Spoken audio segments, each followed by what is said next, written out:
što bi rekli hip-hoperi, go girl. Većina saradnika. Kakve emocije to bude? Pa ne znam, prvo sam zgranuta kako ste uspeli da dođete i dojde do Džankića još nekako, ali Milan, čula sam da se zatvori u kuću, da ne izlazi danima, da ne znam, igra igrice i tako to i da uopšte ne javlja na telefon, nešto tu smo ja i on jako slični. Volimo tako da pobegnemo od svega i baš mi je ne mogu da verujem da je došlo do priče, stvarno.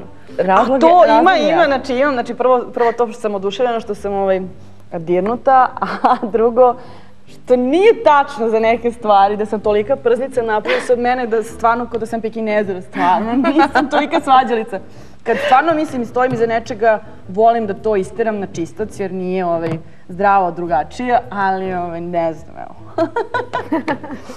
Ja ne mogu da verujem. I momci iz benda, oni su mi iznenadili. Vidža mi želi novu bebu, pa on shvata da onda ću imati manju probu i snimki. A ono što je jako interesantno to je da si ti mogla da odeš preko i taj C-blok, to je onako informacija koju nismo znali. C-blok jeste, samo ja mislim da je možda Gane malo permutovao to, pošto u to vreme isto bio popularan C-blok, ali La Bouche je konkretno bila pesma koju se ja pevala tamo na nekom tom prijemnom, je bila, na kraju se našla na albumu La Bouche, Baby Falling in Love, tako da stvarno je to bilo 93.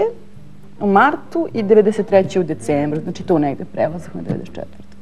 Ali sam se vratila u Beograd, da. A što? Pa ne znam, jednostavno... Nostalgija. Ne mogu ja puno da ostanem daleko od Beograda. Znači, Goca nije pretjerano pogrešila kad te odgovorila da... Nije trebalo puno da se muči da me odgovori, ali čime ne postoja neka sumnja, meni je to već iz neke starije priče zvučalo tako malo čudno, tako da moguće ja sam tako bila skeptična, možda sam se prevarila, ali sad nikad to neću saznati. Možda bi se bila druga Gwen Stefani. Ko zna šta bi bilo, ne, ja možda ne bi imala sad Saru, a to ne želim nikako da menjam. Dok radimo ovu rubriku na ti, sve više u tome aktivno učestvuju ljudi koji pričaju o gostu, ali ne znam nijednog gosta koji je toliko sabotirao i toliko se trudio da sačuva svoju privatnost. To si ti, Ivana, nemoj da se praviš ludi.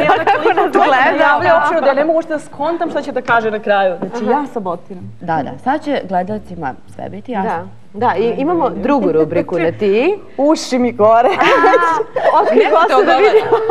Znači, imamo drugu rubriku na ti. Prvo su bili saradnici, sada porodice i prijatelji.